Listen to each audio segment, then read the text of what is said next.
Alors, bonjour Raphaël, je suis ravie de te retrouver aux rencontres citoyennes de Vierzon. Yes. Tu étais déjà là l'année dernière. Oui. Donc, est-ce que tu peux te présenter rapidement et nous dire, tu représentes pas une association ou un collectif, mais qui tu es? Yes. Donc je m'appelle Raphaël Yodra, j'ai 32 ans, je suis champion de boxe thaïlandaise et je me suis engagé pour la liberté pendant la guerre du Covid ces dernières années, et donc j'ai monté un projet qui s'appelle la course de la liberté, où je cours avec une flamme pour incarner le mythe de Prométhée, donc défendre évidemment nos libertés essentielles, le libre arbitre et créer du lien. Voilà, donc ça fait plusieurs milliers de kilomètres que je cours ces dernières années dans toute la France, et une grande famille que je fonde, donc c'est pour ça que je connais un peu tout le monde ici à ces rencontres. Voilà. D'accord. Et alors, donc tu as fait combien de courses déjà de la liberté? Parce que tu en as beaucoup. Ouais, 9 éditions ces 3 dernières années et plus de 10 000 kilomètres. Que tu as couru. Ouais, que pieds j'ai nus. pieds nus, j'y travaille que depuis ma 7e édition. D'accord. Et je suis pas encore prêt à être sur tous les terrains et toutes les distances pieds nus. Donc généralement, je termine mes étapes, les 10-15 derniers kilomètres pieds nus. D'accord. Et ça m'est déjà arrivé d'en faire quelques-unes d'une trentaine de kilomètres entières pieds nus quand même. Ok. Voilà. Et qu'est-ce que tu voulais le mythe de Prométhée, on connaît un peu, mais qu'est-ce que tu voudrais drainer quand tu fais ça, en fait? Qu'est-ce que tu veux inspirer aux gens? Donc à l'époque, c'était vraiment quelque chose de frontal, c'était pendant encore les mesures. Donc on venait en opposition à ces mesures. Il y avait encore le port du masque, les distanciations sociales, les gestes barrières, les trucs qu'on respectait pas. Et dormir le soir chez l'habitant, donc vraiment recréer du lien, alors qu'à l'époque, on voulait isoler les gens et voilà, les diviser. Et aujourd'hui, je continue d'en profiter pour promouvoir vraiment toutes mes valeurs. Donc il y a le véganisme, qui est la liberté pour les animaux, qui est le respect du vivant, la santé pour les hommes aussi. Et puis il y a mon émancipation un peu du système. Moi, je suis quelqu'un qui vit sans papier, sans téléphone, sans propriété, sans domicile, sans revenu depuis des années, et l'échange direct entre individus. Donc je suis champion de boxe thaï, je donne des cours de boxe thaï à prix libre. Je suis passionné de mythologie, de philosophie, assez avancé sur la santé et l'alimentation, donc je donne des conférences également à prix libre. Et lors de mes courses aussi, les gens me soutiennent librement.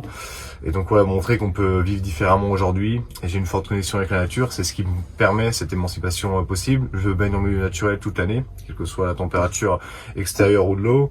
Je fais ma lessive à la main avec ma brosse et mon savon. Voilà, montrer aussi que ça a un coût finalement, cette émancipation. C'est que voilà, il faut, si on veut avoir des résultats, il faut faire des efforts. Voilà. D'accord. Et qu'est-ce qui t'a amené à tout ça, de faire ce choix de vie, hein, qui est un choix important et totalement en marge en fait, mais quelle est la valeur fondamentale? Qu'est-ce que c'est censé promouvoir ou pas promouvoir, mais quelle valeur résonne en toi pour arriver à ça, C'est l'amour et le respect du vivant. C'est vraiment à ce niveau-là, en fait, que, voilà, connais-toi toi-même, c'est un peu la base de tout. Enfin, en tout cas, dans la civilisation grecque, on est dans un mode de civilisation qui est toujours grec, finalement, sur les bases des Grecs. Et la première phrase qui est gravée sur le temple de Delphes, c'est Gnotis Sauton, c'est connais-toi toi-même. Après, il y a la suite, c'est tu connaîtras l'univers et les dieux. Mais c'est vrai que généralement, je les résume avec ces deux phrases. Donc, t'as Gnotis Sauton, et la deuxième, c'est Meden Hagan, rien de trop. Et pour moi, un peu la sagesse grecque est condensée là-dedans. Donc, connais-toi toi-même, connais-toi quels sont tes besoins réels, essentiels, et non superflus, et respecte-les sans excès. Donc, Meden Hagan, la deuxième phrase. Et du coup, tu connaîtras l'univers et les dieux, et tout ira bien sur l'univers, en fait, dans l'univers. Donc ouais, c'est ça aussi que je veux montrer aux gens, c'est qu'il y a nos besoins essentiels, finalement il y en a peu, et on n'a pas besoin de tout superflu aujourd'hui que les gens ont, et tous les besoins qui sont créés, et que la seule façon de s'émanciper de ce système de la mort, c'est de se libérer de tous ces besoins superflus et de retourner à la terre. Et voilà, donc c'est le message, un des messages importants en tout cas que je veux passer. Et puis si j'en suis arrivé à là, c'est par amour du vivant. C'est depuis que je suis petit, je ressens la souffrance sur terre, les inégalités, qu'on est justement dans un système de superflu où les gens ont beaucoup plus que ce qu'ils produisent et que ce qu'ils méritent, entre guillemets, parce que voilà, pour moi on devrait avoir que ce qu'on est capable de produire nous-mêmes. Et aujourd'hui c'est pas le cas du tout, donc je me rendais compte qu'à l'autre bout de la chaîne, où je le ressentais en tout cas de façon plus ou moins claire, qu'à l'autre bout de la chaîne il y en avait qui avaient 10 fois moins pour alors qu'ils en faisaient 10 fois plus, donc dans le tiers monde. Donc déjà il y avait ces souffrances et ces inégalités humaines qui me poussaient à refuser ce système. Puis même depuis petit, j'ai l'impression que les humains, ils ont rien, enfin les adultes du moins, ils ont rien compris à la vie. Tout ce qu'ils veulent faire, c'est nous brimer, nous conditionner, nous formater, nous castrer, nous empêcher de profiter de la vie, et qu'ils détruisent le monde et que, je sais pas, ils ont rien compris. Donc, je suis petit, je suis en guerre avec ce système. Donc j'ai pas passé aucun diplôme ni mon permis, j'ai jamais fait un travail conventionnel. Et voilà, donc au fur et à mesure, le fait c'est de me rapprocher de mon soi, de mon identité intérieure, qui fait que je me suis libéré de certaines choses, j'ai évolué, j'ai passé certains caps, et je m'en suis retrouvé à ce niveau-là quand est arrivée la guerre du Covid. D'accord. Voilà. Parfait. Donc là, on est aux rencontres citoyennes. En quoi tu penses qu'elles sont nécessaires, essentielles? Qu'est-ce qu'elles apportent pour toi? De créer du lien en fait de toutes les personnes qui se sont engagées justement pour la liberté lors de cette crise, de cette guerre, et qui continuent encore du coup de lutter pour les gens qui ont été victimes de cette période de crise et de guerre. Donc c'est important de se retrouver pour nous fédérer et pour continuer à faire avancer nos projets, la vérité, et puis l'aide aux victimes. Donc ouais, je trouve que c'est super important. Ouais. D'accord. Et de montrer aussi qu'on est nombreux. Ok. Voilà.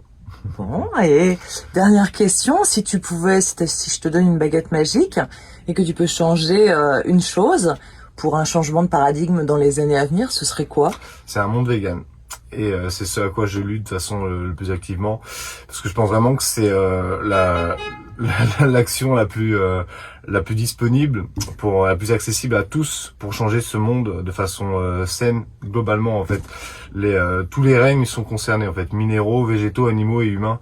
Le fait de cultiver des fruits et des légumes, de faire des vergers, des potagers, pollue moins la planète, épuise moins les ressources. Les animaux sont libres, ne sont pas torturés, violés et tués, et les humains sont en meilleure santé. Donc voilà, il y en a qui en doutent, et moi du coup je travaille à prouver ça avec ma course, que du coup je cours des milliers de kilomètres, et qu'à l'arrivée de mes courses, après avoir couru des fois plus d'un marathon, je peux faire des pompes sur une main et deux doigts pour prouver justement la vegan power. Et que voilà, que toute l'année, comme je disais, je suis au contact des éléments, que je me baigne, que je suis en short t-shirt en train de courir, quelles que soient les conditions, et que je connais plus la maladie. En fait, j'ai une santé parfaite. Ouais. Grâce à mon alimentation, grâce à la pratique du jeûne, grâce à la connexion avec la nature, il y a plusieurs choses, il y a plusieurs facteurs qui régulent la santé. Mais l'alimentation est très importante. Et aujourd'hui, en fait, tous les grands modèles de santé prouvent que l'alimentation la plus adaptée, c'est vegan ou au moins végétarien. Vous avez Vimov, vous avez Kylian Jornet, vous avez Florian Gomez. En fait, c'est les meilleurs sportivement, et puis même dans les limites du possible humainement. Et même il y a ces foyers qu'on appelle zones bleues, ces foyers à centenaire sur la Terre. Dans ces zones, en fait, ils ont une alimentation qui est au moins à 90% végétale et majoritairement crue. Donc tous ces fausses croyances, voilà, qu'il faut de la force, il faut de la viande pour avoir de la force, qu'il faut des protéines animales ou des protéines d'une manière générale. En fait, on a besoin de très peu. La vitalité est vraiment dans les fruits et légumes. Donc voilà, il y a toutes ces choses-là aussi que j'apporte aux gens, parce qu'aujourd'hui on entend vraiment tout et son contraire en santé et en alimentation, et les gens partent un peu dans tous les sens, ils savent plus trop quoi écouter, quoi croire, quoi adopter. Donc moi je leur prouve par l'exemple. Voilà, et donc oui, quel exemple. Voilà. Et en plus, enfin voilà, comme je disais, c'est vraiment tous les règnes qui sont concernés. C'est aussi moins de destruction du monde végétal, minéral, moins d'épuisement des ressources, moins de pollution. Et puis là, mon premier moteur, ça reste l'empathie. Comme généralement les véganes, c'est pour ça qu'on le fait, c'est par sensibilité, c'est parce qu'on aime les animaux, et que le plus grand des biens, c'est la liberté. Donc les animaux, on veut les voir libres. D'accord. Voilà. Bon, tu me disais que ta prochaine course, ce serait éventuellement en Espagne? C'est ça. C'est que, comme je disais, j'ai fait déjà 9 éditions et plus de 10 000 kilomètres ces 3 dernières années. Dans le territoire français, j'ai juste une petite excursion au Luxembourg et j'ai un petit traversée de Monaco. Mais du coup, voilà, cette année, je veux passer un cap, je veux continuer d'évoluer, toujours plus haut, toujours plus fort, toujours plus vite, toujours plus loin. En fait, c'est une devise prométhéenne, donc Prométhée que j'incarne avec ma course. Ça peut être vu comme un orgueil, comme une démesure, mais c'est aussi ce qui engendre le progrès. Donc moi, en tant que champion, c'est quelque chose aussi que j'incarne beaucoup. Et donc ouais, cette année, je veux passer un cap et attaquer les pays d'Europe avec ma course. Et donc la prochaine édition sera en Espagne. Et j'espère partir dès le mois de mars. Très bien, bah écoute, on te suivra. Yes. Bah, merci beaucoup, Raphaël. Merci beaucoup à toi. Merci. Diane.